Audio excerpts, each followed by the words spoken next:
우리가 이제 지난 시간에 얘기했던 가장 심플한 모델은 IV로 한방 볼루스로 약물을 인젝션하는 상황에서 약물이 어떻게 될 것이냐 하는 거였고요. 다른 예로 이런 경우로 생각해 봅시다. 약물을 일정한 속도로 주입을 해. 예를 들면 1시간에 50mg씩 주사를 해. 일정한 속도. 그 우리 병원에서 흔히 보는 풍경이죠. 이렇게 수액을 달아놓고 이 수액 속에 약이 들어있어. 그래서 일정한 속도로 들어가. 정맥 주사. 병원에서 아주 흔히 보는 상황이죠. 이럴 때 시간이 지남에 따라서 약물 농도는 어떻게 되죠? 처음엔 0에서 출발해서 점점 올라갈 텐데 계속 올라갈 것인가? 아니면 어디까지만 올라가고 그만 올라갈 것인가? 올라갔다가 떨어질 것인가? 그 중에 하나잖아요. 이거 우리가 상식적으로 알고 있죠. 스테디 스테이트가 되죠.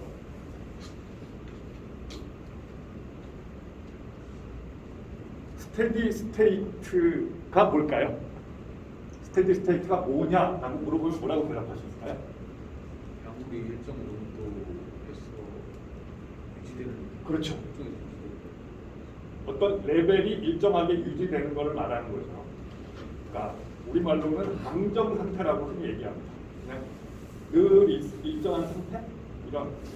근데 조금 부연해서 자세히 얘기하자면 어떤 레벨이 그 레벨에 들어오는 인풋과 거기서 나가는 아웃풋이 같아서 레벨이 변하지 않는 상태. 이거를 스테디 스테이트라고 합니다. 예를 들면 동작대교에서의 한강 수위는 얼핏 보면 일정해요. 스테디 스테이트야. 이게 막 올라가면 이제 홍수의 위험이 생기는 거고, 이게 막 내려가면 가뭄의 위험이 생기는 거고, 뭐 이런 건데, 그게 일정한 이유는 상류로부터 팔당댐으로부터 흘러내려오는 물의 양과 저 인천 앞바다에서 흘러나가는 물의 양이 같기 때문이죠. 그런 거죠. 이런 항정 상태는 우리가 일상생활에서 굉장히 많이 경험할 수 있어요. 예를 들면 우리가 빗방울을 맞을 때 빗방울 맞고 죽지 않고 살아있는 이유, 그것도 빗방울이 항정 상태이기 때문에. 아시다시피 어떤 물체가 자유낙하하면 가속도가 없죠. 1초에 10m/s로 가속도가 없어요. 그럼 예를 들어서 아주 높은 구름이 있어서 한 5km쯤 위에서부터 물방울 하나가 떨어지기 시작했다고, 자유낙하하기 시작했다고 생각해봐요. 지면에 도달할 때 속도 계산해보면 엄청납니다.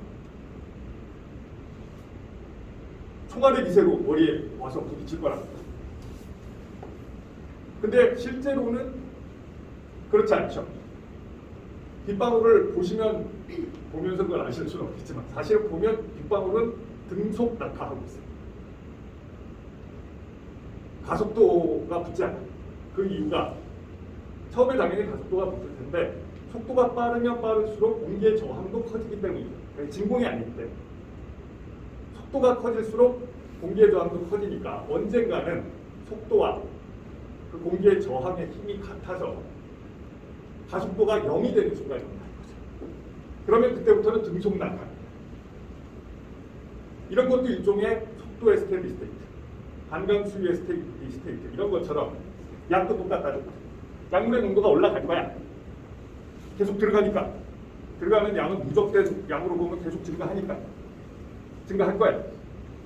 근데 우리가 지난 시간에 얘기했다시피 약물의 일리미네이션을 보면 상류에서 들어오는 속도는 일정한데 나가는 속도는 어떨 것인가 보면 처음에 들어오는 게 하나도 없으면 나가는 것도 없을 텐데 농도가 높아지면 높아질수록 나가는 속도도 빨라진다는 거죠. 그래서 언젠가는 나가는 속도와 들어오는 속도가 같은 순간이 올 수밖에 없고, 그러면 그때는 약물의 농도는 일정하게 유지됩니다. 스테디 스테이트다. 이런 개념이 되겠죠. 그래서 인퓨전 레이트는 상수값이고 당연히 우리가 50mg/h의 속도로 아까 예를 들어서 준다 이렇게 얘기했던 것처럼 일정한 상수의 속도로 인퓨전이 일어나고 있고, 일리미네이션 레이트는 이건 일정한 값이 아닌데 농도가 올라감에 따라서 점점 빨개질수록 이렇게 빠져나가는 약의 양도 조금씩 많아지니까 언젠간 이 두 개가 같아진다. 이렇게 되는 거죠. 그러면 여기서 인퓨전 레이트는 상수로 정해져 있는데 일리미네이션 레이트는 이제 시간에 따라서 변하는 값인데 이 값이 얼마인지 우리가 알 수 있죠. 그러니까 어마운트에 따라서 일리미네이션 레이트는 K 곱하기 어마운트잖아요. 그죠? K. 지난 시간에 한 거. 그리고 또 우리가 조금 더 편리하게 농도를 기준으로 생각할 때는 어떻게 한다 그랬죠? 농도 곱하기 클리어런스. 그러면 이렇게 됩니다. 결국 스테디 스테이트에 시간이 지나면 언젠가 도달할 텐데 이 스테디 스테이트가 됐을 때 그때의 혈중 농도가 얼마쯤 될지를 이거로부터 알 수가 있습니다. 왜냐하면 인퓨전 레이트는 상수고 일리미네이션 레이트는 농도 곱하기 클리어런스야. 이때 농도는 일정해. 스테디 스테이트니까.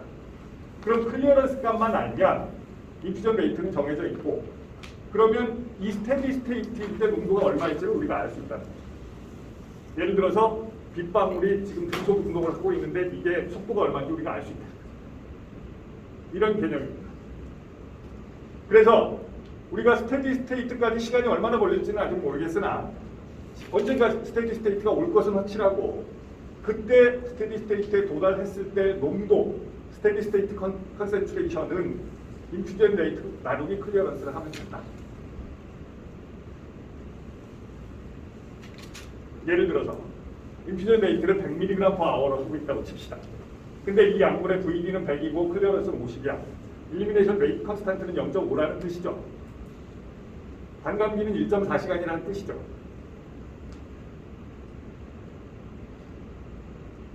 내가 너무 쉽게 얘기한 대부분한테는 굉장히 남의 나라 말같이 들릴 텐데 나머지 20명은 지금 나를 따라오고 있어야 돼요.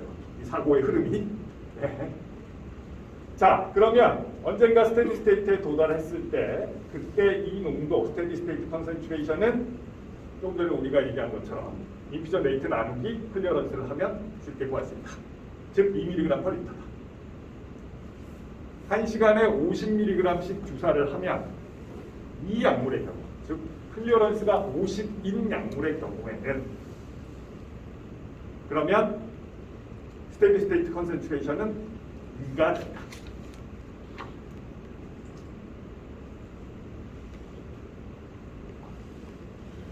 만약에 VD가 100이 아니고 50인 약이 있다고 쳐요. 근데 클리어런스는 50이야. 일리미네이션 레이트 컨스턴트는 1이라는 뜻이죠. 그럼 VD는 다른 약물이지만 어쨌든 인퓨전 레이트가 같으면 스테디 스테이트 컨센트레이션은 같아.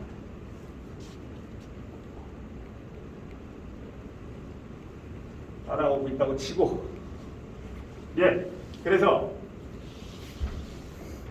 우리가 이런 컨티뉴어스 인퓨전 조건에서 스테디 스테이트에 도달했을 때 농도값을 이런 식으로 쉽게 계산할 수 있다는 겁니다. 그렇게 되면 현실적으로는 이런 전략이 우리가 가능해지죠. 약을 예를 들어서 치료적인 목적으로 우리가 사용한다고 칩시다. 어떤 질병이 있는 환자에게 어떤 약을 투여해서 그걸 치료하려고 해요. 근데 이 약이 농도가 어느 정도일 때 효과가 가장 적절하게 나타나는지를 우리가 알고 있어. 우리 실험실에서 해보면 되죠.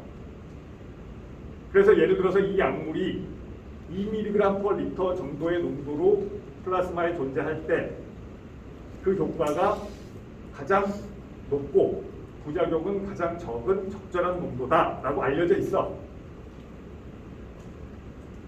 그러면 사실 제일 좋은 방법은 2mg/L의 속도로 쭉 유지되는 거죠. 4mg/L였다 2mg/L였다 왔다 갔다 하는 것보다는 쭉 유지되는 게 제일 좋겠죠. 왜냐하면 이게 적정 농도가 2인데 2mg/L인데 만약에 4가 되면 효과는 있겠지만 부작용의 위험이 커질 것이고, 그죠? 이게 1 정도로 떨어지면 부작용의 위험도 떨어지겠지만 효과가 없을 거 아니에요.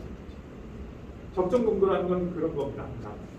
많으면 부작용이 위험하고, 적으면 효과가 없을까 봐 걱정돼요. 그러면 높지도 않고 낮지도 않고 2로 계속 유지될 수 있다면 가장 아이디어하다라고 볼 수 있죠. 그런 걸 우리가 타겟 컨센트레이션이라고 했을 때 어떤 약물을 농도를 2로 유지하기 위해서 어떻게 투여해야 되겠는가 이런 걸 정할 때 투여 속도, 즉 노스 레이트를 얼마로 할지를 계산하려면 우리가 원하는 타겟 컨센트레이션에 클리어런스를 곱하면 돼요. 클리어런스를 이렇게 써먹는 거예요. 그러니까 뭐 그런 거죠. 예를 들어서 어떤 약물이 너무 똑같은 숫자 예를 들면 V가 100이고 클리어런스가 50이라고 알려진 약물이 있어. 근데 이 약물이 1mg/L 정도의 농도로 유지될 때 가장 적정하다고 생각돼요. 그러면 이걸 컨티뉴어스 인퓨전을 해서 즉 50mg/h의 속도로 컨티뉴어스 인퓨전을 해서 스테디 스테이트에 도달하게 만들면 우리가 원하는 그런 타겟 컨센트레이션이 일정한 스테디 스테이트 상태로 유지된다. 이게 제일 아이디어한 거. 실제로 그래서 병원에 아까 봤듯이 그림처럼 달고 다니는 사람들 이런 계산에 의거해서 도즈 레이트가 결정돼서 달고 다니는 거예요. 가능하면 이제 하루 종일 자는 동안에도 계속 유지돼야죠. 네. 얼마든지 가능하죠. 자, 그렇다면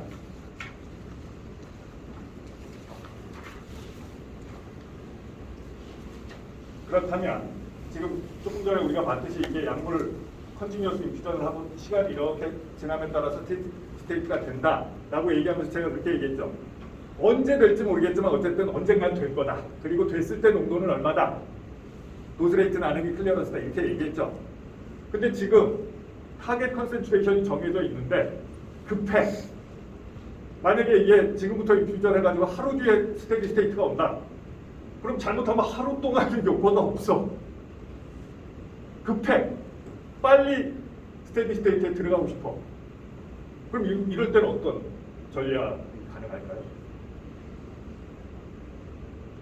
그러니까 다시 말하면 처음부터 이 농도로 쭉 일정하게 가게 만들고 싶어. 이런 저소에 올라가는 이런 중간 과정 없이. 그럼 어떻게 하면 될까요?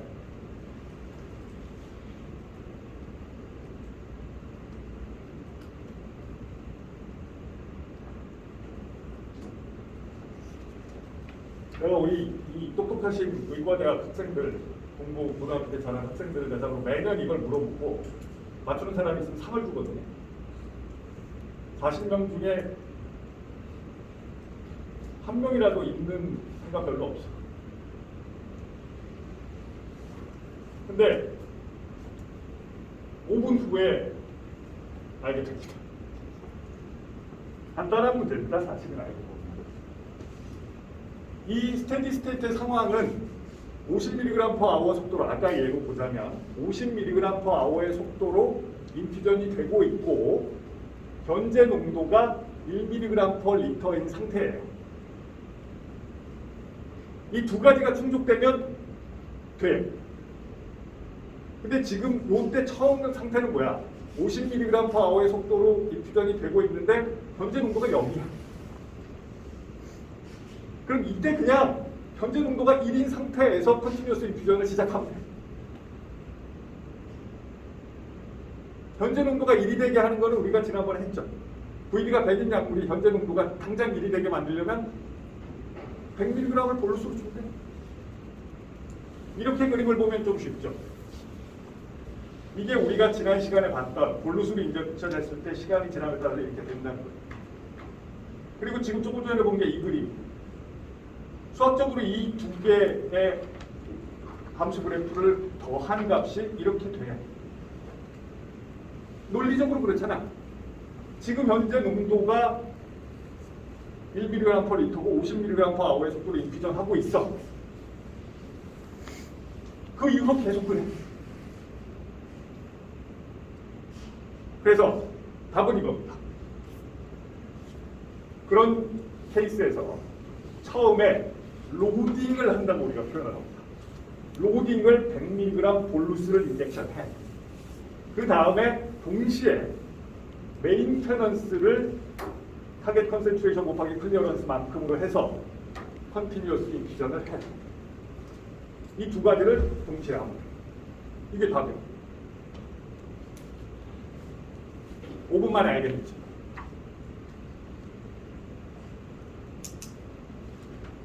논리적으로 그냥 심플하잖아. 어떻게 보면.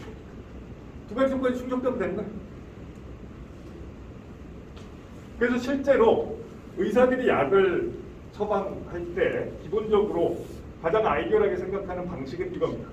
적당한 로딩 도즈를 주고 그 다음에 메인터넌스 도즈로 유지해서 가능한 한 스테디 스테이트 농도에서 처음부터 비슷하게 계속 유지되게 만든다. 제일 아이디어입니다.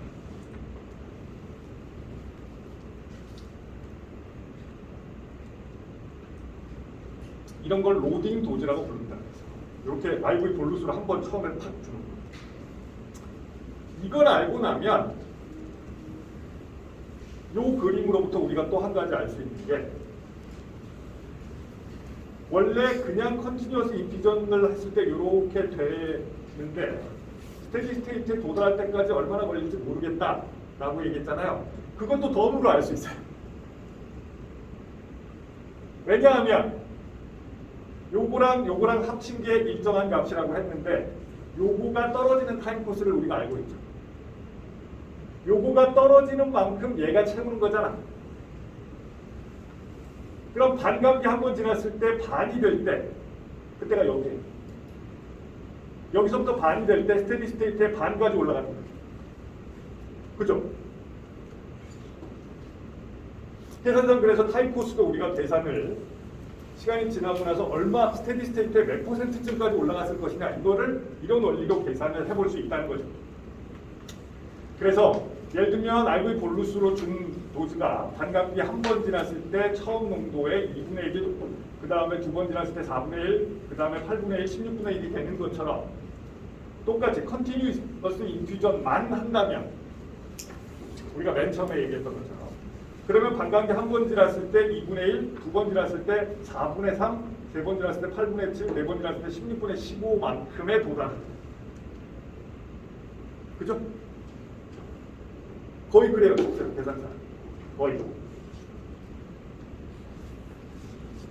근데 이런 수학적인 계산에 의거하면 아무리 지나도 100%가 되지 않아. 이게 수학과 현실 세계의 괴리감이죠. 수학의 세계에서는 아킬레스가 거북이를 이길 수 없잖아요. 뒤쳐서 출발했을 때. 그런 거 들어봤죠? 제논의 연기고요. 그래서 이게 수학적으로 소위 점근선이라고 해서 시간이 무한대일 때 점근선에 도달하는 거라고 얘기를 하잖아요.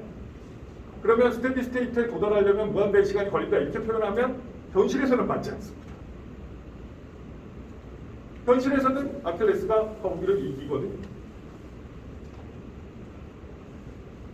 근데 정확히 이게 몇 %쯤 된 상황이 스테디 스테이트라고 말할 수 있을 것인가 이건 법으로 정할 수는 없는 문제죠. 그냥 양리학자들이 통상적으로 반감기가 4번 지난 정도 그래서 스테디 스테이트 컨센트레이션의 16분의 15 거의 95%에 가까워요. 93%가 뭐 이 정도 되죠. 이 정도 되면 현실적으로 스테디 스테이트에 도달했다고 간주합니다. 그게 관례예요. 스테디 스테이트에 도달하는 데까지 걸리는 시간은 반감기의 4배 정도다. 이게 그냥 통상적인 현실적인 관례입니다. 엄밀하게는 뭐 아무리 지나도 도달하지 못한다. 수학적으로 그렇게 표현할 수도 있는데 현실은 그게 아닙니다. 그래서 우리가 컨티뉴어스 인피전 상황에서 우리가 그동안 지난 시간에 정리했던 이 클리어런스, VD, 반감기 이런 개념들을 가지고 이 타임 코스와 스테디 스테이트 때의 농도와 그 다음에 처음부터 스테디 스테이트 농도로 일정한 농도를 유지시키기 위한 전략 같은 것들을 다 지금 공부를 한 거죠.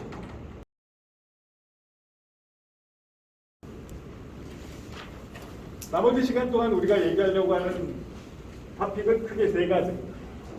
예상하셨겠지만 사실 우리가 지금까지 IV로 주는 상황들만 얘기했기 때문에 오랄 도즈일 때 어떻게 될지에 대해서 얘기를 해야 될 거예요. 근데 그 전에 지금까지 얘기한 기본적인 VD, 일리미네이션 이런 거와 관련해서 미처 얘기를 못한 부분들이 좀 있어요. 이런 것까지 얘기하면 처음에 개념 정립이 안 될까봐 사실은 처음에 VD 얘기할 때 했어야 되는 얘기인데 못한 얘기들이 좀 있어요. 그래서 지금 지난주 그리고 지금까지 공부한 내용들로 어느 정도 여러분들이 이제 기본적인 원리에 대해서 머릿속에 좀 정리가 됐다는 전제하에 다시 VD 얘기를 조금 해보겠습니다. 못했던 얘기. 이제 첫 번째로 하고 싶은 얘기가 플라스마 프로테인 바인딩의 개념이에요. 이것도 약과 관련해서 굉장히 중요한 개념이고 실은 알고 보면 약 말고 피지올로지컬하게도 상당히 중요한 개념이거든요. 이거에 대해서 실제 이게 뭔지 얘기하기 앞서서 VD 얘기 처음으로 돌아가서 다시 한번 해봅시다. 우리가 지난번에 VD 얘기하면서 약이 어디에 분포할 것이냐, 물 또는 기름 이렇게 얘기했잖아요. 그래서 물 볼륨은 체중의 60%, 그래서 42리터, 기름은 15리터 이렇게 출발했단 말이죠.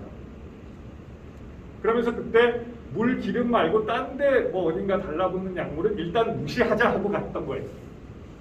근데 그거를 사실은 무시할 수 있는 경우도 있지만 무시하면 안 되는 경우도 굉장히 많아요. 그래서 그런 부분들에 대해서 조금 구체적인 얘기를 해봅시다. 우선 지난번까지 우리가 얘기했던 거를 근거로 생각하면 VD는 진짜 한없이 커질 수 있는데 리피드에만 잘 녹는 약이 있으면 점점 커지잖아요. 이론적으로 무한대가 될 수 있다고 했죠. 근데 지난번까지 얘기한 거에 근거에 생각하면 미니멈 VD가 가질 수 있는 가장 작은 값은 42리터였어요.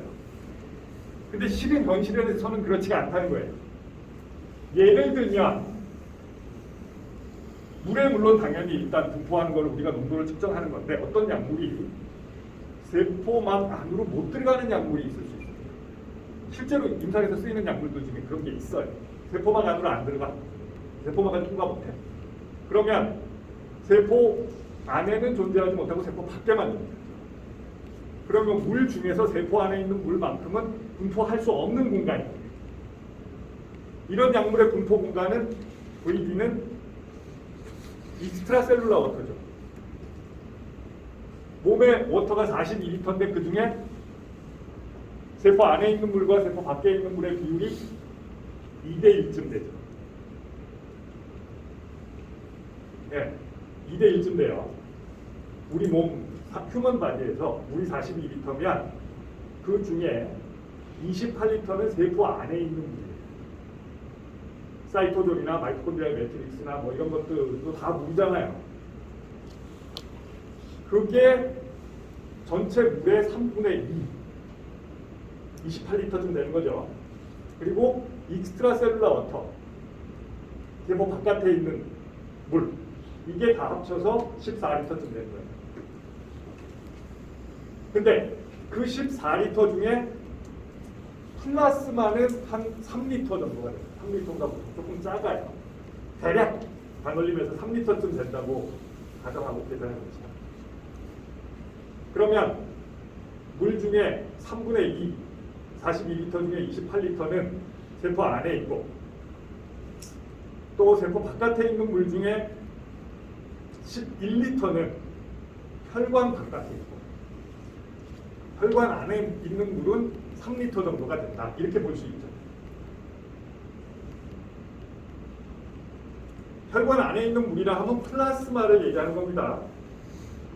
RBC는 세포로 치는 거예요. 그래서 RBC만큼의 볼륨은 세포 안에 있는 물이에요. 그 RBC 빼고 플라스마만 얘기하는 겁니다. 세포 안으로 못 들어가는 약이다. 그럼 RBC 안에도 못 들어가죠, 당연히.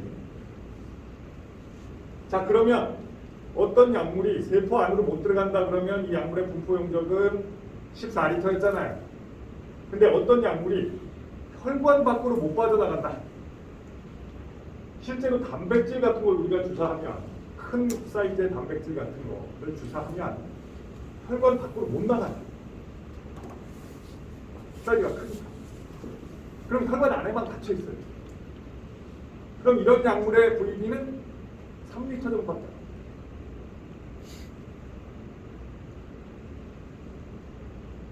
그래서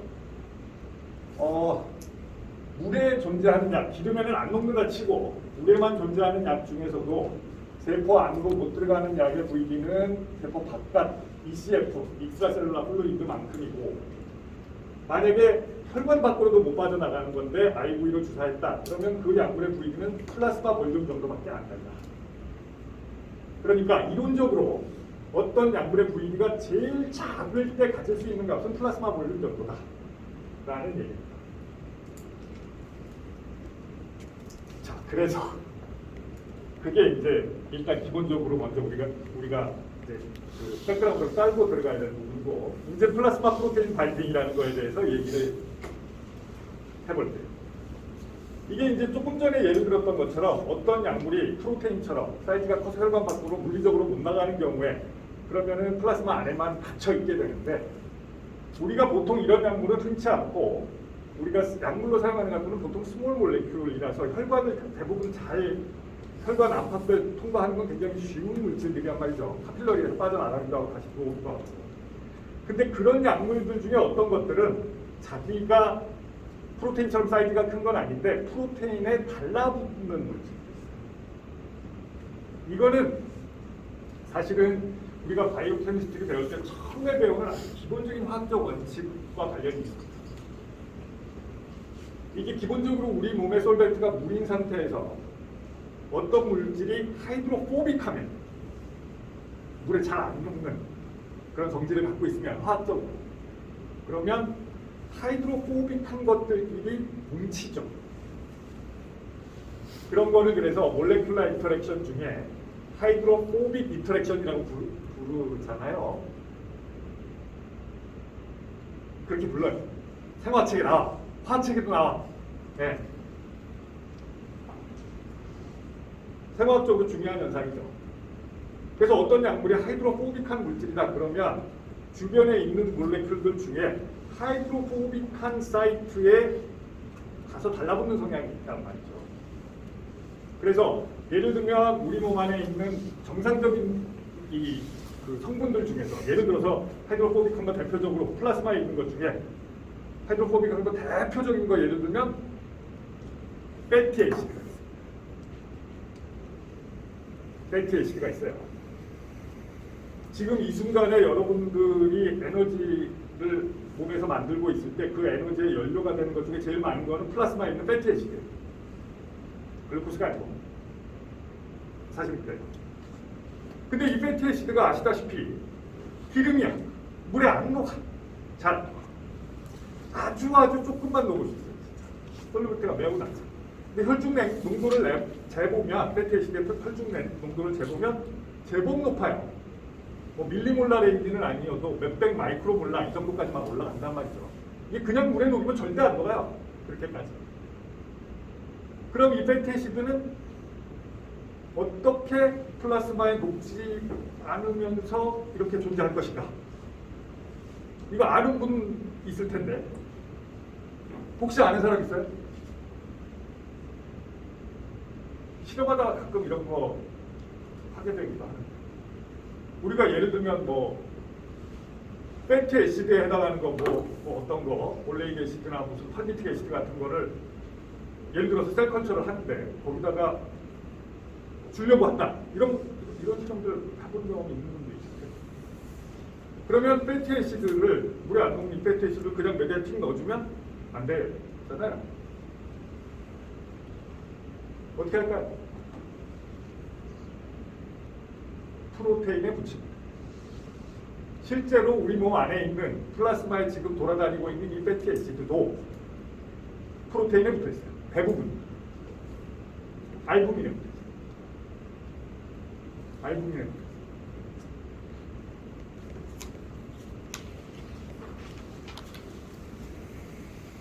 그런 것처럼 약물 중에서도 패티 애시드처럼 하이드로포빅한 성질을 가진 그런 약물들은 대부분 플라스마 프로테인에 붙어 있습니다. 모조리. 그래서 이런 현상으로 인해서 나타나는 결과가 뭐냐면 이런 프로테인 바인딩이 많이 되는 이런 약물의 경우에는 혈중에 존재하는 약물 농도를 재면 펜테시대 경우와 비슷하게 뭐 100mg, 200mg per 리터가 된다고 해도 그게 대부분이 프로테인에 붙어 있으면 액티브한 폼이 아니에요. 왜 그러냐? 프로테인에 붙어 있는 거는 프로테인이 혈관 밖으로 못 나가니까 프로테인에 붙어 있는 약도 거기 붙어 있는 한 혈관 밖으로 자유롭게 나갈 수가 없어요. 혈관 안에 갇혀 있는 거예요. 또 다르게 표현하자면 아주 일부이지만 녹아 있죠. 그래서 프로테인에 붙어 있지 않고 프리한 형태로 있는 드럽도 일부지만 있긴 있어요. 그게 예를 들어서 1%라고 칩시다. 그러면 혈관 안의 농도가 100mg per 리터일 때 혈관 바깥의 농도는 1mg per 리터밖에 안 돼요. 왜냐하면 프리한 폼만 혈관 안팎으로 자유롭게 이동하니까 프리 폼의 농도가 혈관 안팎에서 같으니까. 이거는 약뿐만 아니라 아까 얘기한 펜테시드 같은 것도 다 마찬가지입니다. 뭐 스테로이드 호르몬 이런 건 다 마찬가지예요. 스테로이드도 그냥 물에 나요.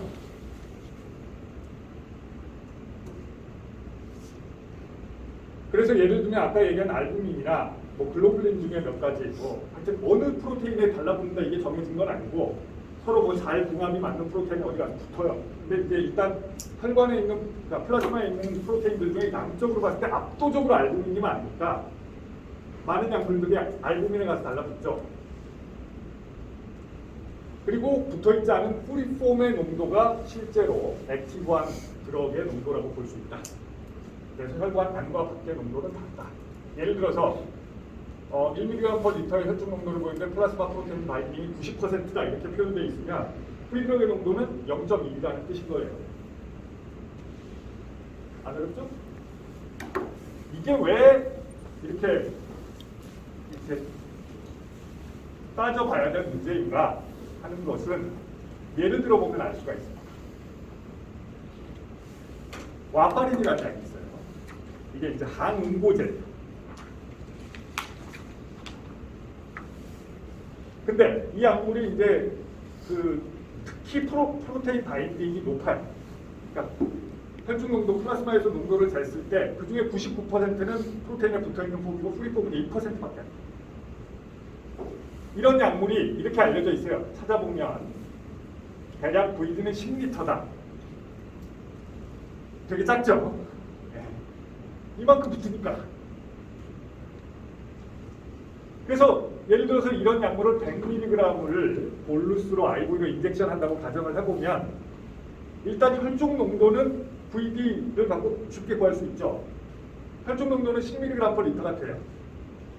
플라스마에서의 농도. 당연히 이거는 붙어있는 거 프리폼 합쳐서 토탈 농도를 말하는 거고 플라스마에서의 그 중에 이제 프리드럭 컨센트레이션은 0.1mg per 리터밖에 안 되지만 어쨌든 플라스마에서의 컨센트레이션이다. 컨센트레이션은 10mg per 리터다 이렇게 말할 수 있는 거죠. 여기서 이 10mg per 리터의 농도로 존재하니까 대충 이 약들이 100mg이 들어가서 어떻게 몸에 흩어져 있을지 상상을 할 수 있습니다. 아까 얘기했던 것처럼 플라스마 볼륨은 3리터 정도잖아요. 그럼 일단 플라스마에 10mg per 리터로 3리터만큼이 있으니까 플라스마에 존재하는 양이 한 30 정도 돼요. 70 정도는 딴 데 있고 그런 상태예요. 근데 이런 경우들이 있어요. 이 바인딩 프로테인이 예를 들어서 알부민이라고 가정해 봅시다. 대부분의 경우 알부민입니다. 근데 알부민이라는 거는 항상 농도가 일정한 물질이 아니죠. 이거 간에서 계속 만들어내고 있잖아요. 알부민이라는 프로테인들. 그래서 간 기능이 떨어지면 혈중 알부민 농도가 떨어져요. 그래서 가끔 그런 거 맞는 사람들이 있죠. 알부민 주사. 병원에 가서 알부민 주사 맞는 사람. 그 어떤 분들은 영양제라고 생각하고 알부민 주사를 맞기도 해요. 근데 실제로는 이제 간 기능이 심각하게 떨어져서 알부민 레벨이 떨어지고 그걸로 인해서 심각한 증상들이 나타나는 경우들이 꽤 있거든요. 그럴 때는 아주 그 알부민 주사가 아주 크리티컬합니다. 예, 굉장히 중요해요. 치료적인 목적으로. 그런 것처럼 혈중 알부민 농도가 어떤 이유에선가 떨어지거나 아니면 같은 사이트에 여러 개의 다른 종류의 드럭이 바인딩을 하는 이런 경우도 있을 수 있죠. 그러면 컴피티션을 할 거예요. 그래서 다른 약물이 들어와서 원래 알부민에 붙어있던 이 와파린을 일부라도 밀어냈다. 컴피티션을 해서. 이러면 어떤 결과가 벌어지느냐. 예를 들면 어베일러블한 바인딩 프로테인이 한 20%만 감소했다고 칩시다. 알부민 레벨이 20% 떨어졌어. 그러면 이 플라스마에 존재하는 약물 30mg 중에 한 20% 정도는 거의 대략 20% 정도는 프로테인에 붙어 있다가 떨어져 나온다는 얘기가 되는 거죠. 붙어 있어야 될 게 못 붙어 있게 된다는 얘기가 되는 거죠. 이거는 그 약이 대략 6mg 정도잖아요. 30mg이 플라스마에 존재하는데 그 중에 20%가 이제 붙을 곳을 잃었다, 보험자리를 잃었다 이렇게 상상을 하면 이거는 프리드럭 6mg을 플라스마에 새로 넣어주는 거와 똑같아요. 그러니까 혈중 농도가 처음에 VD를 가지고 계산했던 처음 농도에서 얼마간 높아지게 된다. 물론 6mg 정도면 실제 투여했던 농도의 6% 정도밖에 안 되지만 경우에 따라서는 이게 훨씬 많은 양일 수도 있고 뭐 만약에 이제 플라스마에 붙어있던 거가 프로테인에 붙어있던 거가 전부 다 떨어져 나온다. 그러면 30%가 일시적으로 약물이 더 들어간 거와 비슷한 효과가 나타난다는 거죠. 그러면 그로 인해서 혈중 농도가 높아지는 거에 인해서 우리가 예측하지 못한 부작용이 발생할 위험은 생길 수밖에 없어요. 이런 문제들이 발생할 수 있다. 그래서 이런 여러 가지 이유로 해서 어떤 약물이 플라스마 프로테인에 몇 % 정도 붙어 있는가 하는 것을 파악하는 것은 중요합니다. 어떤 거는 전혀 안 붙는 드럭도 있고 어떤 거는 이것처럼 99%가 붙어 있는 경우도 있고 이렇기 때문에. 그래서 첫째로는 액티브 드럭 컨센트레이션이 실제 플라스마 농도와 굉장히 큰 차이가 있다는 점 하나.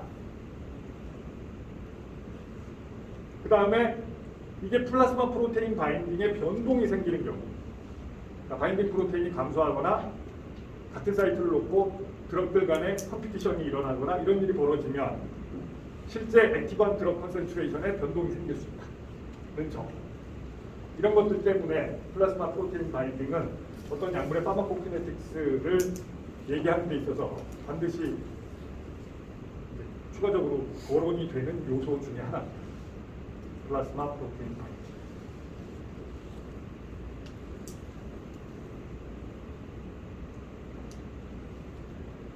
그게 이제 한 가지 이슈, 플라스마 프로테인 바인딩이라는 것이 있다. 그것을 고려해야 된다. 한 가지 이슈고, 디스트리뷰션과 관련해서 지난번에 얘기 못했던 또 한 가지 이제 좀 복잡해진 문제 하나가 뭐냐면 컴파트먼트의 개념입니다. 실질적인 예를 들어서 말씀드려볼게요. 어떤 약물이 VD가 100이고 도즈를 100 줘서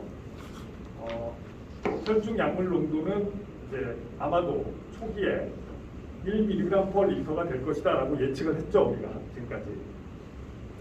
그리고 시간이 지남에 따라서 어떻게 될 것이냐, 방광계가 1.4시간이니까 뭐 한 1.4시간 지났을 때 0.5 정도가 될 것이다. 그리고 뭐 2.8시간쯤 됐을 때 0.25가 될 것이고 4.2시간 됐을 때 0.125 정도가 될 것이다. 뭐 이런 식으로 우리가 이제 예측을 그동안 해왔어요.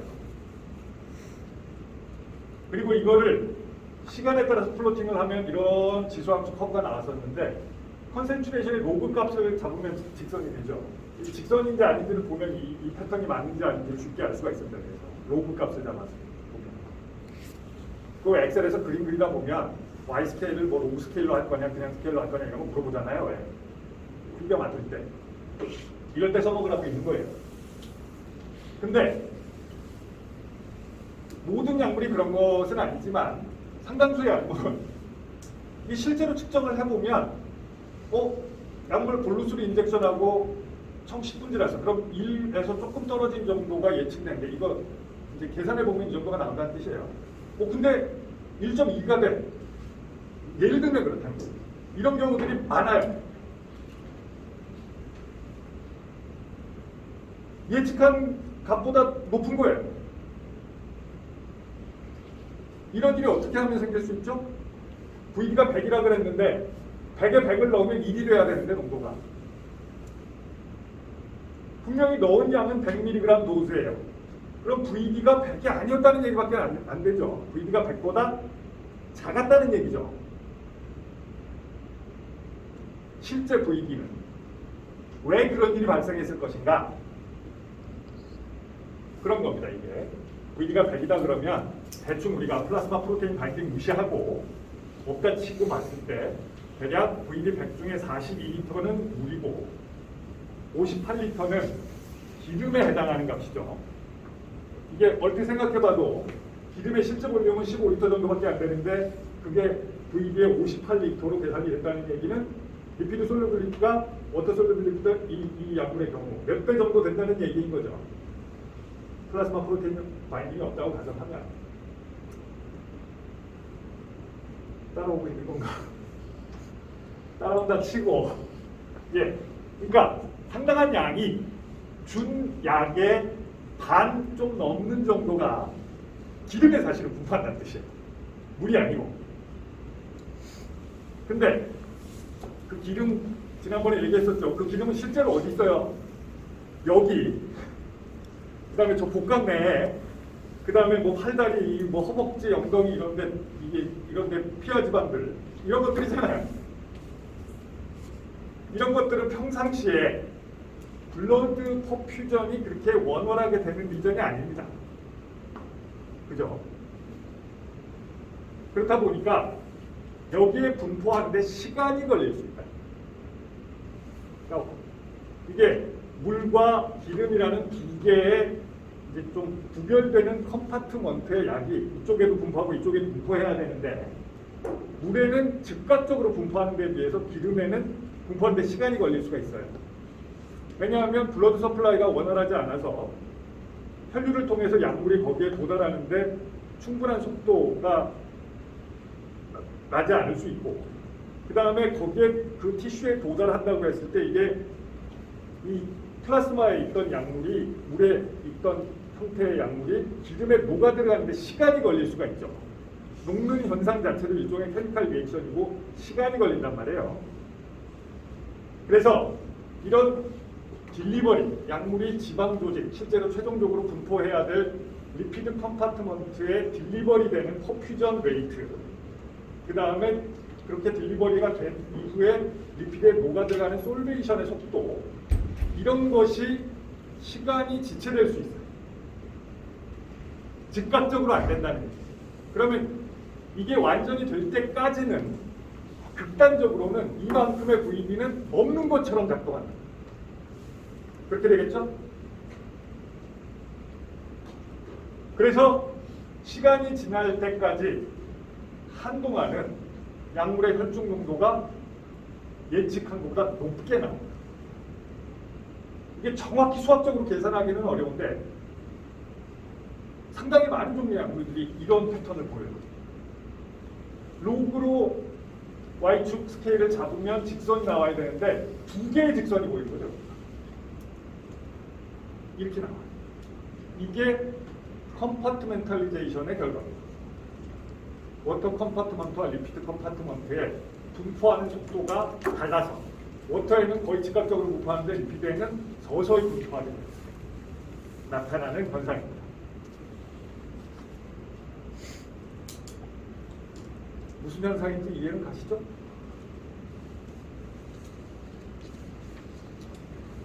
짐작할 수 있듯이 만약에 물에만 분포하는, 지난번에 우리가 에틸알코올 케이스 얘기했던 거와 같은 그런 약물이라면 이런 현상이 안 나타나죠.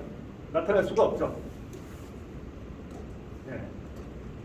근데 리피드에 분포하는 포션이 많을수록 이 약물의 경우에는 반 조금 넘는 58% 정도가 리피드에 분포한다고 볼 수 있는데 프로테인 바인딩 무시 없다고 치고, 근데 이게 만약에 한 10% 정도가 워터에 분포하고 90% 정도가 리피드에 분포하는 게 아니다. 그러면 이런 현상이 나타날 가능성이 더 커지죠.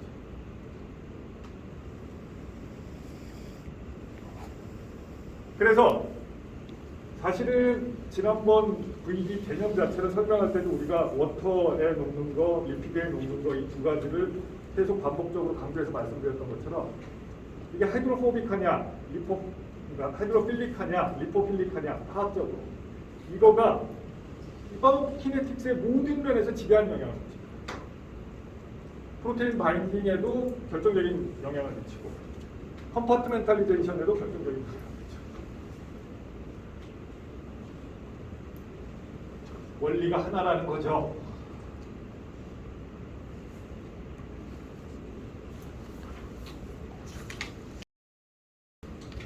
오럴 업소션, 오럴 어드미니스트레이션. 우리가 이제 실제로 일상생활에서 우리가 약을 투여하는 경로로 제일 많이 경험하는 건 먹는 거죠.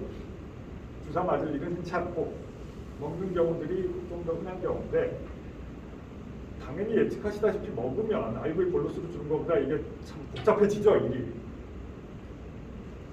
왜냐하면 흡수라는 단계를 하나 더 거쳐야 되기 때문에 그런 거잖아요. 흡수가 되는데 시간이 얼마나 걸릴지 이게 예측하기가 어렵죠. 일단 단순하게 이것부터 생각해 봅시다.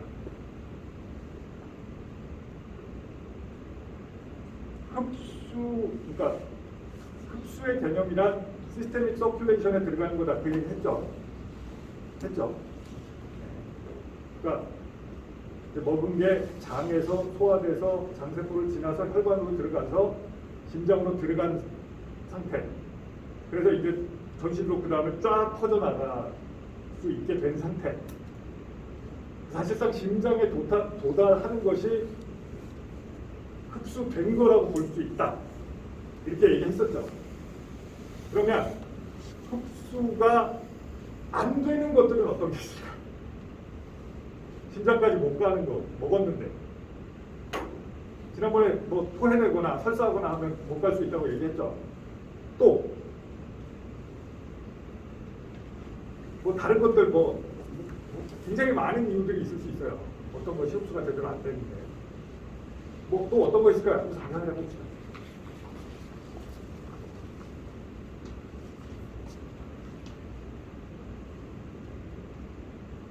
떠오르는 게 없는 거야. 얘기하기가 싫은 거야. 예를 들면 뭐 먹었는데 일단 위를 거치잖아요.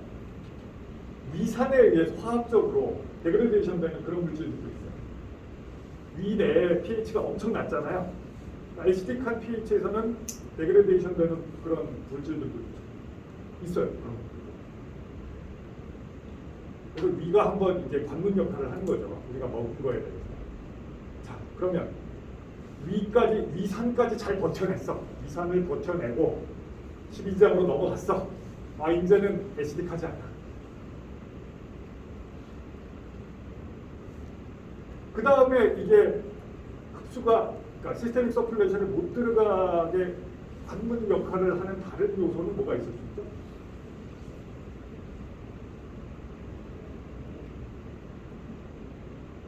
이게 인테스티널 셀에서 흡수가 됐다고 해도 심장으로 바로 가지 못하죠. 간이 어디서 간. 이게 보통은 혈관이라는 게 심장에서 나가서 카필러리 브랜칭 쫙 돼가지고 카필러리에서 다시 드레이니지가 돼서 베인이 돼가지고 심장으로 다시 돌아오는 이런 흐름인데, 이게 어떨 때는 카필러리 브랜칭을 2번 하고 심장으로 돌아오잖아. 장으로 가는 혈관들이 그렇습니다. 장에 가서 카필러리가 막 돼가지고 카필러리를 통해서 장에서 흡수된 음식물이 들어와. 근데 이게 베인을 타고 심장으로 가지 않고 간으로 가서 간에서 다시 카필러리 브랜칭을 해. 그 다음에 모아져서 심장으로 와요. 그래서 장으로부터 간으로 가는 이 혈관은 어떻게 보면 정맥이고 어떻게 보면 동맥이죠. 중간쯤 되는 거죠. 이게 뭐라고 불러요? 포탈 베인. 모를 수도 있지. 모를 수도 있어요. 이게 포탈베인이에요. 포탈베인. 우리말로 뭐더라? 간 문맥? 문맥이라고 불렀어요. 동맥과 정맥의 중간쯤 되는 성질을 갖고 있죠. 근데 어쨌든 장에서 흡수된 것들이 간에서 한번 카필러리를 거쳐야 돼요. 그러니까 간세포의 검열을 한번 받아야 돼요. 그냥은 못 지나가. 예를 들면 우리가 알코올을 마셨어. 소주를 한잔 했어요. 그럼 장에서 흡수돼. 알코올 빠른 속도로 흡수되죠. 빠른 속도로 흡수됩니다. 심장으로 그럼 바로 갈 수가 없어요. 간에서 한번 카필러리 브랜치를 해서 간세포가 이 알코올을 한번 핸들링을 합니다. 실제로 이제 막 흘러가는 플로우가 있는 상황에서 그 플로우 속의 알코올을 간세포가 완전히 분해할 수는 없는데 극단적으로는 만약에 간세포의 액티비티가 어마어마하게 높다고 상상을 해보면 알코올이 시스테믹 서큘레이션에 하나도 안 들어갈 수 있어요. 가능한 얘기죠. 그럼 아무리 먹어도 안 취할 수 있어요. 물론 현실에서는 가능하지 않아요. 현실에서는 가능하지 않는데. 근데 실제로 이런 것처럼 어떤 약을 먹었는데 간에서 아주 메타볼리즘이 굉장히 빠른 속도로 일어나는 이런 물질들 같은 경우에는 예를 들면 먹은 게 100mg인데 포탈베인을 지나는 동안 반쯤이 메타볼라이트에서 없어져. 이런 것도 있어요. 그럼 시스테믹 서큘레이션에 안 들어가. 반은. 100mg 먹었는데 심장에 도달해서 전신에 퍼질 수 있었던 거는 50mg. 배달사고도 배달사. 이런 것도 있어요. 이런 식으로 여러 가지 관문에서 중간에 제대로 시스테믹 서큘레이션까지 가지 못하고 로스가 생기는 것들이 있을 수가 있고, 이게 이제 실제로 넣어준 것들이 시스테믹 서큘레이션에 얼마나 들어갈 것이냐 하는 양적인 문제고, 또 한 가지 생각해야 될 거는 IV 볼루스 중에 이게 사실상 얘기했듯이 몇 초 안에 즉각적으로 일단 적어도 워터 컴파트먼트에는 완전히 분포할 수 있는데 뭔가는 시간이 걸린다는 거죠. 그러면 몇 퍼센트가 가느냐 이걸 떠나서 우리가 먹은 게 장에서 흡수돼서 간 거쳐서 심장으로 들어가는 데까지, 시스테믹 서큘레이션으로 들어가는 데까지 얼마나 걸릴까요? 입에 딱 들어가는 순간 얼마나 걸릴까?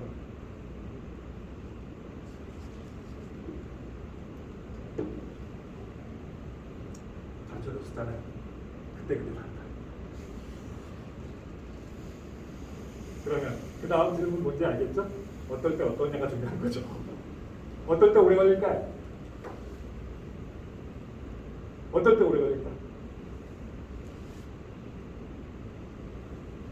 우리 경험적으로 아는 거죠. 뭔가를 먹었을 때 이게 일단 위로 다 들어가잖아요. 근데 위에 들어갔던 거가 위에서 한번 잘 섞인 다음에 그 다음에 장으로 내려가는데 이게 어떤 거는 위에 오래 머물고 어떤 거는 쑥 내려가죠. 경험적으로 아는 거잖아요. 어떤 게 위에 오래 머물러요?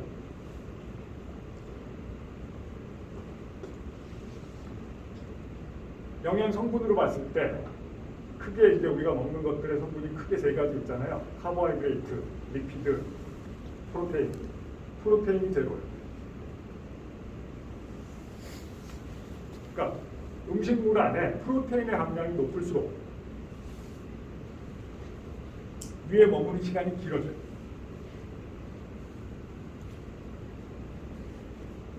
물론 먹는 속도도 중요하죠.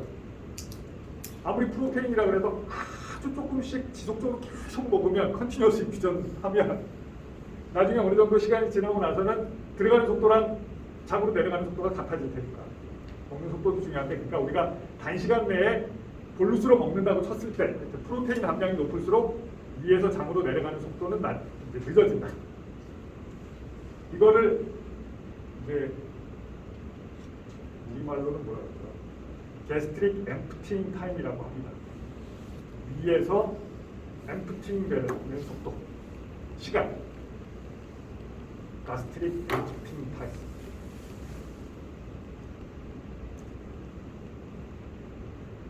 그게 그래서 우리가 일반적으로 너무나 잘 알고 있는 깡소주와 삼겹살의 차이죠. 예를 들어서 우리가 지난번에 언급한 것처럼 소주 한 병을 나만을 불었어. 후루룩 불었어. 골목에 짜릿하죠. 이게 물이랑 에틸알코올이니까 무슨 소화시킬 게 없어요. 그냥 넘어가는 거야. 소화시킬 게 없어. 그리고 흡수도 금방 돼. 그러니까 굉장히 빠른 속도로 위를 거쳐서 장으로 내려가고 장에서 흡수가 됩니다. 포탈베인을 지나서 심장까지 오는데 걸리는 시간은 얼마 안 돼요. 그럼 뭐 진짜 다 합쳐서 몇 분 이내일 것 같아요. 몇 분 이내에 심장을 거쳐서 이 뇌까지 쫙 알코올 농도가 퍼지는 거예요. 소주 한 병. 짜릿하죠. 근데 그렇게 하면 꽐라 된다. 이거 다 알잖아요. 그래서 우리 민족은 이거를 해결하기 위해서 삼겹살을 먹어보죠. 고기랑 같이 먹으면 돼. 네. 국수랑 같이 먹지 않죠. 맨밥이랑 같이 먹지 않죠. 삼겹살이야. 단백질이 많이 들어있고. 그러면 삼겹살을 잘 씹어서 소주 한 잔과 함께 입속에서 잘근잘근 씹어서 꿀꺽 위에 넘겨놓으면 위에서는 이거를 여기서 알코올만 빼내서 내려보낼 수는 없으니까 단백질이 잔뜩 섞여 있으니 위에서 주물럭주물럭 해서 조금씩 내려보낸단 말이에요. 그러면 삼겹살이랑 소주 한 병을 같이 섞어서 한 번에 집어넣었어도 위가 알아서 한 10분에 한 잔씩 또는 뭐 한 20분에 한 잔씩 장으로 내려보내는 거예요. 그래서 우리가 그렇게 먹는 거예요.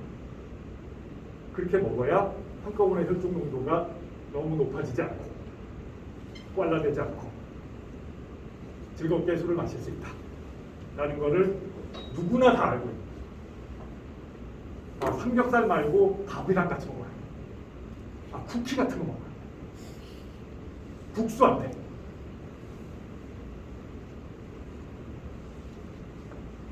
물론 돈이 없어서 할 수 없이 우리가 짬뽕 같은 거랑 먹을 때도 있지만, 그리고 사실은 뭐 조금 더 우수한 안주들 있죠. 기왕이면 삼겹살 대신 한우 등심이면 좋겠고, 기왕이면 참치회 같은 거는 더 좋을 것 같긴 한데 경제적인 리미테이션이 또 있으니까 적당한 선에서 타협해서 삼겹살. 장에서 어쨌든 흡수되는데 시간이 걸릴 거란 말이죠. 소화 흡수되는데. 그리고 어떤 거는 빠른 속도로 흡수되고, 좀 전에 얘기한 것처럼 어떤 거는 천천히 흡수되고 이럴 거란 말이에요. 가스트릭 애프팅이 다른 것도 다른 거지만 장으로 넘어간 이후에 들어오는 것도 속도가 다르다는 거예요. 네. 그래서 장에서 흡수되는 패턴을 보더라도 장에 원래 처음에 이만큼이 딱 장에 이제 있는 상태에서 출발했다고 가정했을 때 이것도 이제 장으로부터 제거가 되는 거죠. 몸 안쪽으로. 그러니까 대체적으로 이런 익스포넨셜 디크리스를 보일 거예요. 그래서 이것도 아마 이런 지수 함수적인 감소 패턴을 보일 겁니다. 그리고 여기서 없어진 만큼이 몸 안으로 들어간 양. 그래서 몸 안으로 들어간 양이 이런 식으로 증가하게 될 거예요. 근데 실제로는 몸으로 들어간 양이지 들어간 양이 그대로 몸에 있는 건 아니죠. 왜냐하면 들어가는 동시에 계속 일리미네이션도 일어나니까. 그래서 이거를 어떻게 되냐면 수학적으로 이걸 풀려면 몸 안에 있는 양분의 어마운트의 변화, 이거는 장으로부터의 흡수 속도와 우리가 이전에 얘기했던 일리미네이션 레이트 두 가지를 동시에 고려하는 미분 방정식을 풀어야 됩니다. 그렇다는 것만 알고 계세요.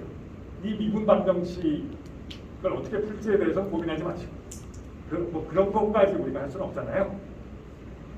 대략 그래서 이런 원리들에 의해서 결정이 되고, 그러면 이런 모양이 나올 거다라고 예측할 수 있죠. 이렇게. 약마다 이 타임 코스는 다를 겁니다. 그래서 실질적인 예를 들어보면 이런 식의 아주 전형적인 어떤 약물의 케이스입니다. 뭐 이걸 각기 다른 요런 거는 고려하지 마시고 그냥 요 패턴만. 그래서 예를 들면 경구 투여하고 나서 한 2시간 정도 됐을 때 피크 컨센트레이션에 도달하고 그 뒤로 시간이 어느 정도 더 지나고 나면 사실상 흡수가 끝난 시점부터는 그 시점부터는 지수흡수적으로 감소하죠. 더 이상 흡수될 게 장에 안 남아있을 때는 IV를 준 거나 먹은 거나 그때에는 마찬가지 상태로 감소하기 시작할 거예요. 그죠? 정확히 근데 요걸 보고 흡수가 끝난 시점이 언제인지는 우리가 알 수가 없고 정확히. 그래서 대략 이런 패턴을 보인다는 정도만 생각하시고 일반적으로 이게 한 2시간 내외, 2시간 전후에 피크 컨센트레이션을 보인다. 워낙 이게 베리핏이 크죠.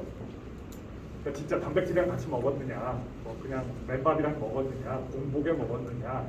공복에 먹으면 피크에 이르는 타임이 앞당겨질 것이고, 단백질 많은 양과 함께 먹으면 이게 뒤로 밀릴 것이고, 뭐 그렇겠죠.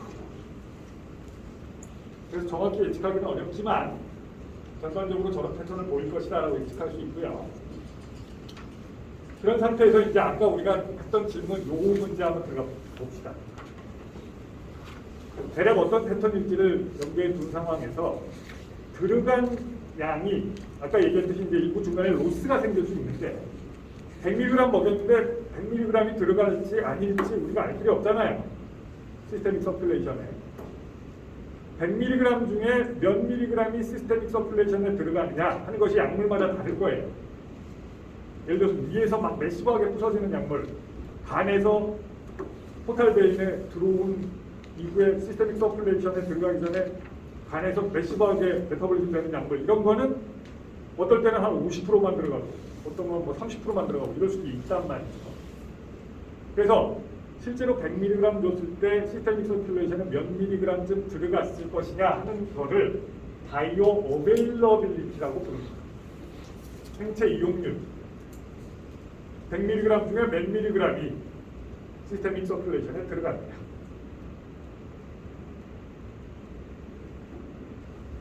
이걸 어떻게 알 수 있을까요? 100mg을 먹였어. 그리고 나서 우리가 뭐 혈중 농도를 재해서 앞서 봤듯이 이런 농도가 나왔어. 이런 농도 목선이 나왔어. 그럼 도대체 몇 mg이 들어간 건지 어떻게 알 수 있어? 요때 농도를 VD랑 곱하면 그게 나올까요? 아니죠. 이게 생각보다 계산이 복잡한데요. 이렇게 할 수 있어요.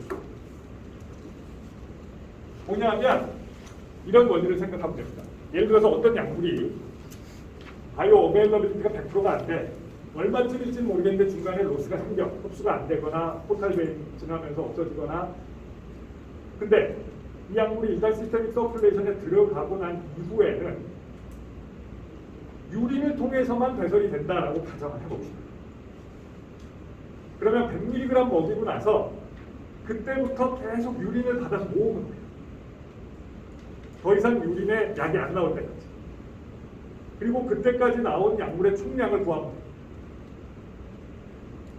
약을 한 번 먹이고 24시간 동안 계속 약이 나오다가 유린으로 24시간 지나니까 유린의 약물 농도가 사실상 0이 됐다. 그러면 24시간 동안 나온 유린 다 합쳤더니 2리터야. 그래서 이 2리터에서 약물의 농도를 쟀더니 3mg/L야. 아니 30mg/L야. 그러면 나온 약물의 총량은 60mg. 먹인 건 100mg. 중간에 40mg 로스가 있다는 거죠. 시스테믹 서큘레이션에 안 들어왔다는 거죠. 이렇게 구할 수 있죠. 그 원리는 알겠죠? 제거된 양이 어베일러블한 드럭의 양이었다는 거예요. 어베일러블 했던 거는 제거됐다는 거예요. 몸으로부터. 그게 아닌 거는 아예 몸에 안 들어왔다는 뜻이에요. 예.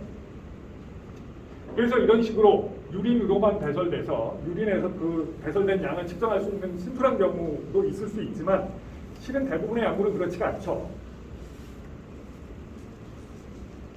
몸 안에서 대사가 되는 것들이 많이 있죠. 그럼 이거는 유린에서 재봐야 소용이 없어. 유린에 안 나와죠. 이럴 때는 어떻게 하면 제거된 양을 알 수 있을 것인가? 제거된 양을 구하는 방법은 이런 겁니다. 제거량이라는 것은 elimination rate 곱하기 시간입니다. 예를 들어서 elimination rate가 1시간에 10mg씩 없어져. 지금 만약에 내 몸에서. 근데 그렇게 1시간이 지났어. 그러면 요 1시간 동안 10mg이 몸에서 없어집니다. elimination rate와 시간을 알면 elimination 된 amount를 알 수 있다는 뜻입니다. rate 곱하기 time은 amount죠. 예. 근데 이게 수학적으로 가능해요. 왜냐하면 elimination rate 조금 전에 우리가 스테디 스테이트 얘기하면서 했었죠. concentration 곱하기 clearance가. 근데 concentration은 시간에 따라서 변하는 값이지만 clearance는 상수잖아요. 수학적으로. 그러면 이렇게 돼요. 농도의 적분값 곱하기 clearance.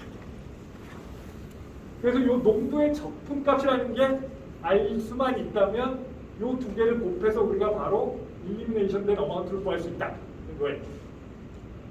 농도의 적분값이 뭘까요? 적분 뭔지 알죠? 이거. 그래서 여기 언젠가 0에 도달했다. 그러면 이거의 면적이에요. 농도의 적분값. 그런 거를 부르는 일반적인 용어가 있죠. 그거의 면적이라는 뜻으로 area under the curve. AUC라는 거예요. AUC란 말 들어본 사람들도 있어요. AUC.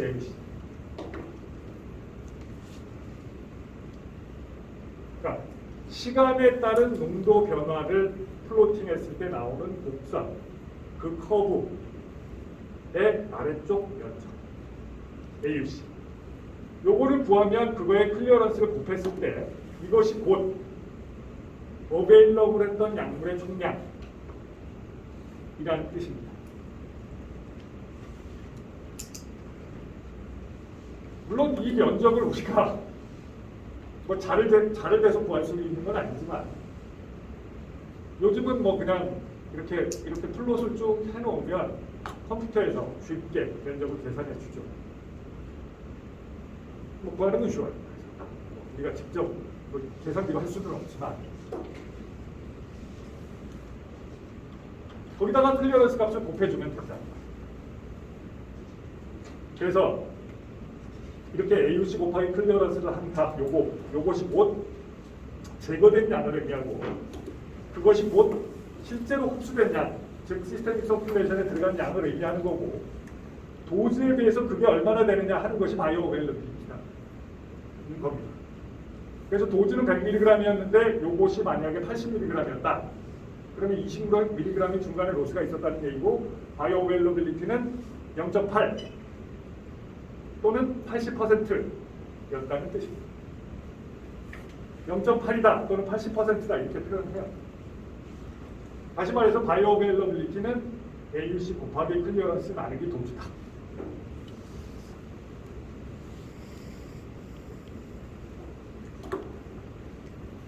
그래서 클리어런스라는 게 일반적으로는 상수, 어떤 한 약물에 대해서는 정해진 값이니까 타임 코스는 다를지라도 이 AUC가 다를 수가 없어요.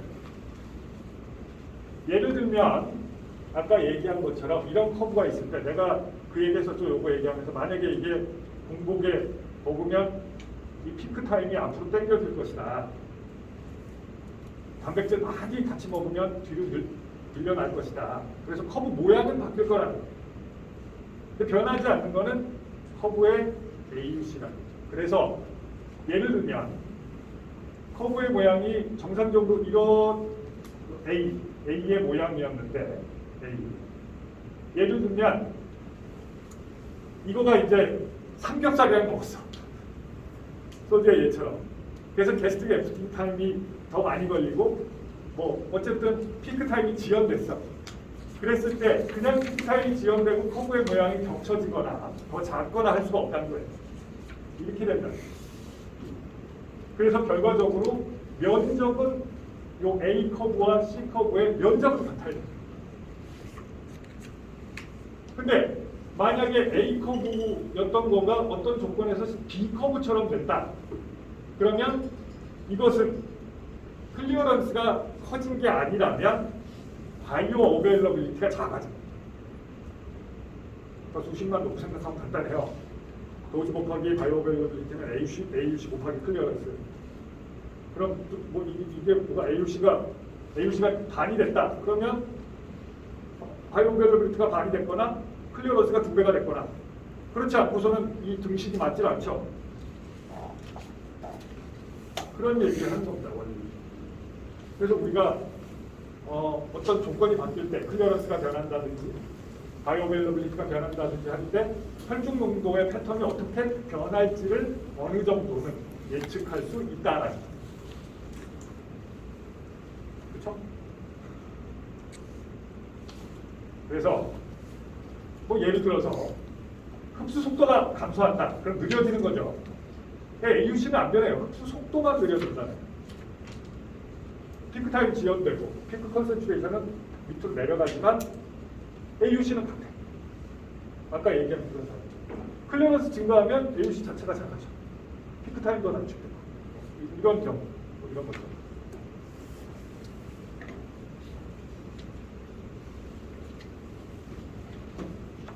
자, 그러면 마지막으로 한 가지 이슈.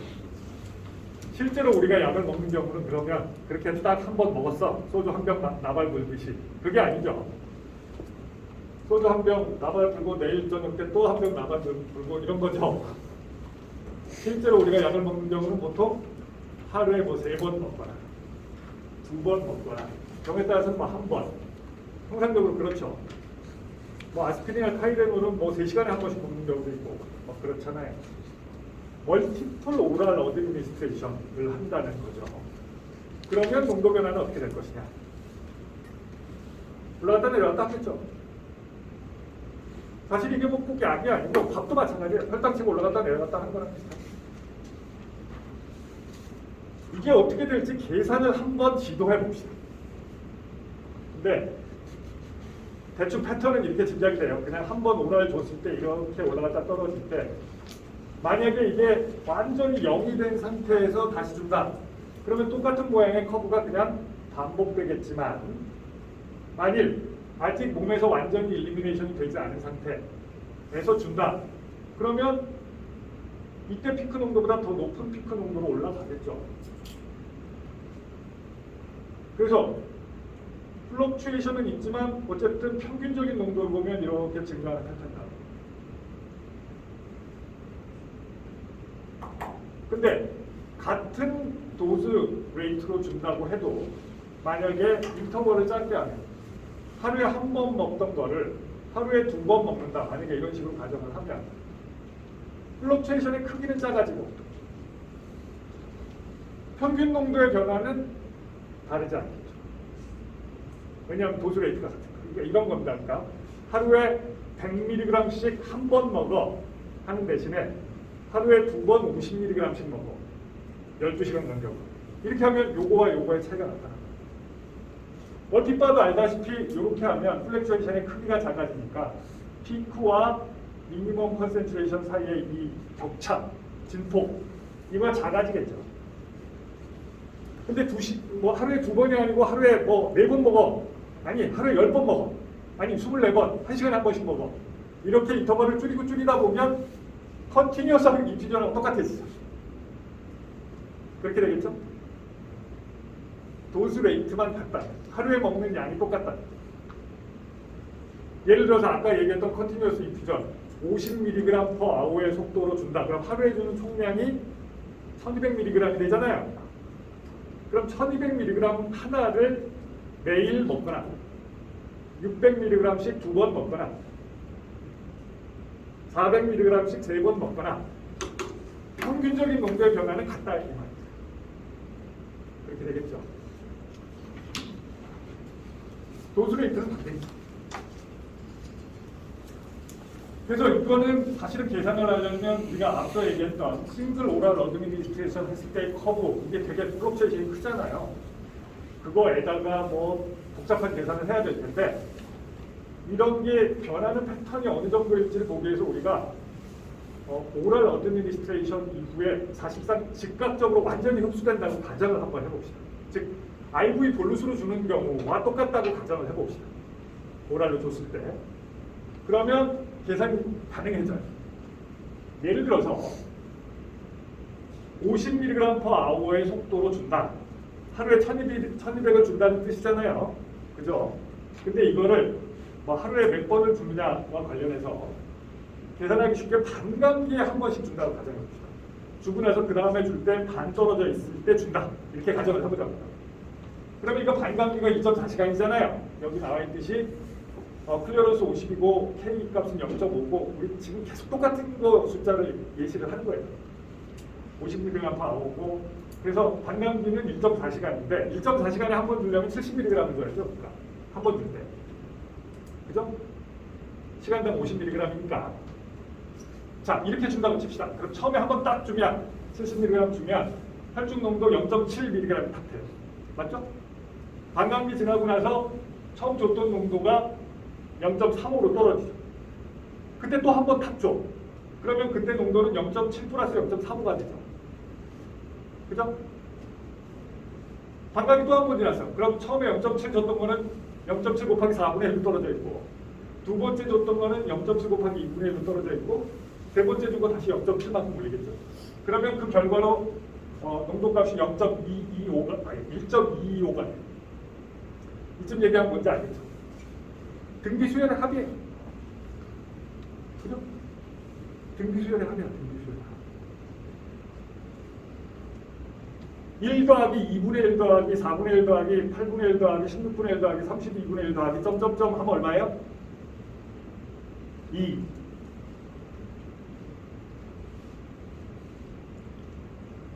기억이 안 나겠구나 이제. 2예요. 2. 1 더하기 3분의 1 더하기 9분의 1 더하기 27분의 1 더하기 27 곱하기 3은 얼마야? 81분의 1 더하기 이렇게 쭉 더하면 얼마예요? 1.5. 그게 이제 그 등비수열의 합을 구하는 공식 이런 고등학교 수학을 전수하시고 이 경우와 비교해서 이제 인터벌을 2배로 하는 경우를 한번 생각해 봅시다. 이번에는 1.4시간에 한 번이 아니고 반감기의 2배에 해당하는 2.8시간에 한 번 주되 양을 2배로 준다. 그럼 도수 레이트는 똑같죠?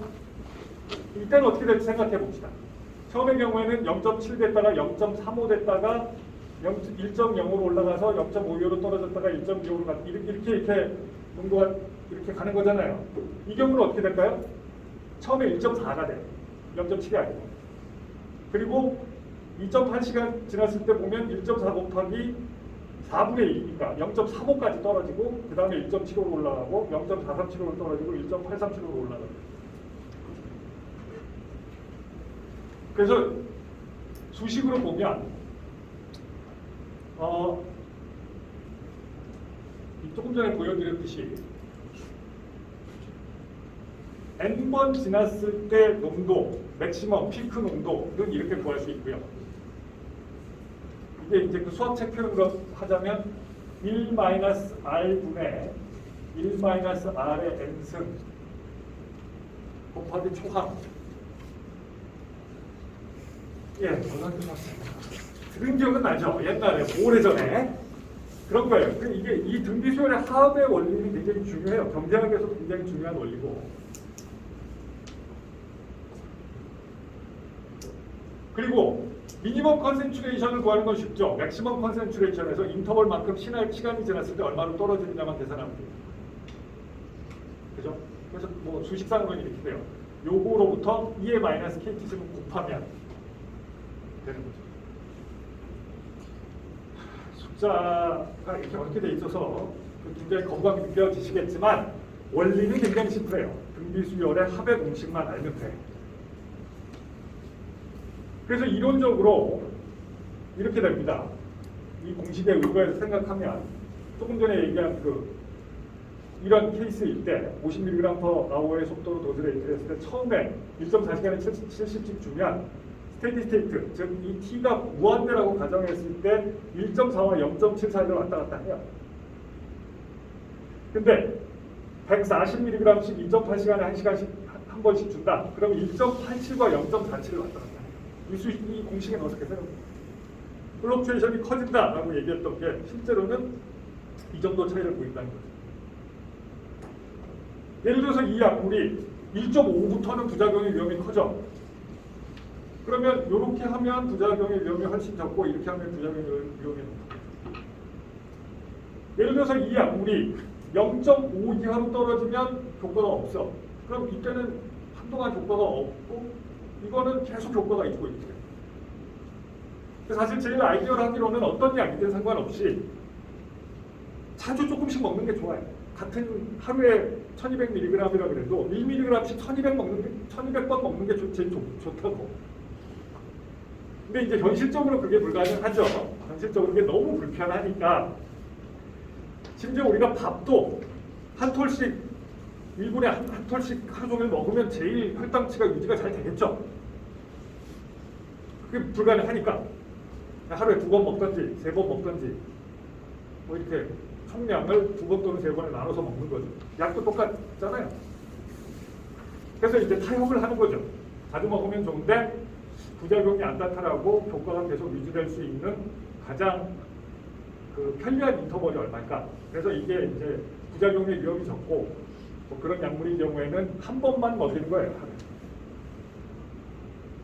근데 이게 조금 전에 얘기했듯이 이게 농도가 높아지면 부작용의 위험이 커진다거나 농도가 낮아지면 효과가 없어질 수 있다거나 뭐 이런 상황이라면 인터벌을 짧게 하고 하루에 여러 번 주는 방식을 취해야 해요. 그래서 이제 보통 이제 우리가 통상적으로 먹는 병원에서 주는 약 말고 우리가 먹는 약의 경우에는 보통 맥시멈 하루에 3번, 미니멈 하루에 한 번 하죠. 병원에서 주는 약 같은 경우에는 뭐 4시간에 한 번씩 줘라 뭐 이렇게 처방하는 경우도 많이 있어요.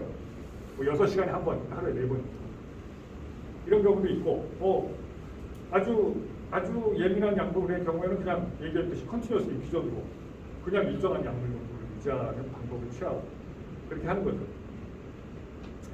그리고 이제 현실적으로 편리하게 우리가 하루에 3번 먹는다고 해도 사실은 제일 바람직한 방법은 인터벌이 같은 거예요.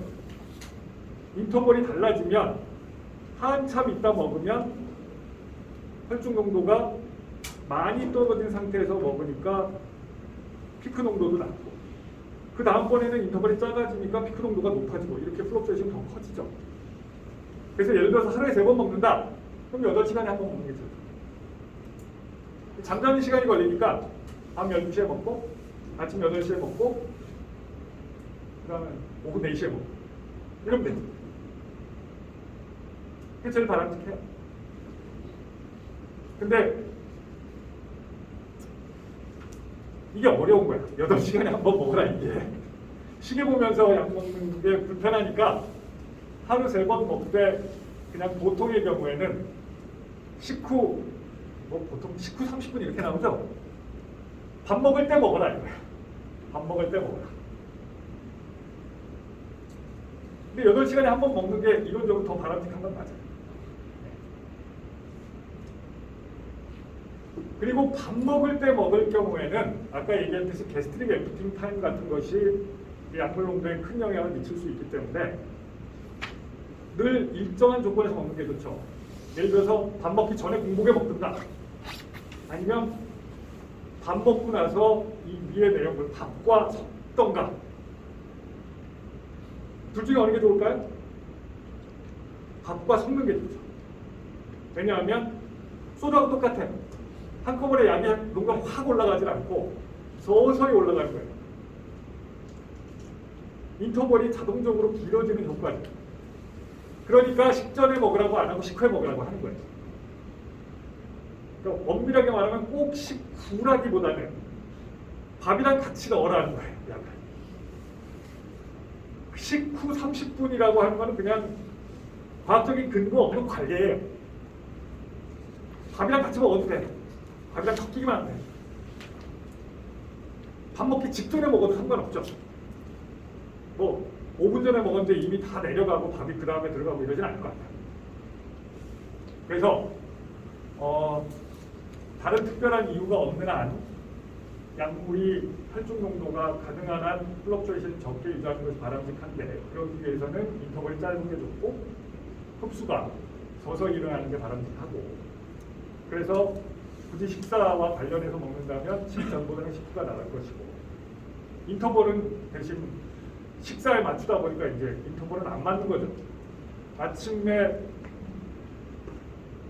식사할 때 뭐 7시에 먹고, 점심 먹고 12시에 먹고, 저녁 먹고 7시에 먹고 이러면 저녁 먹고 그 다음날 아침에 먹을 때까지는 인터벌이 12시간이고, 그 다음번에 인터벌이 5시간이고, 그 다음번에 7시간이고 지각각이잖아요.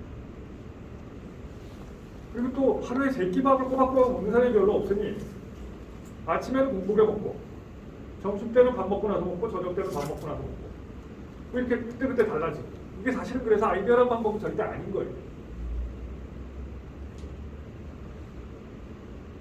타협이죠, 타협. 자, 꽤 많이 달려왔는데 조금 머릿속에 부하가 많이 걸리셨을 것 같긴 합니다만, 천천히 또 복습을 하면서 다시 한번 익히시고, 지금 지난번 강의까지 포함해서 혹시 질문하고 싶은 내용 있으시면 질문.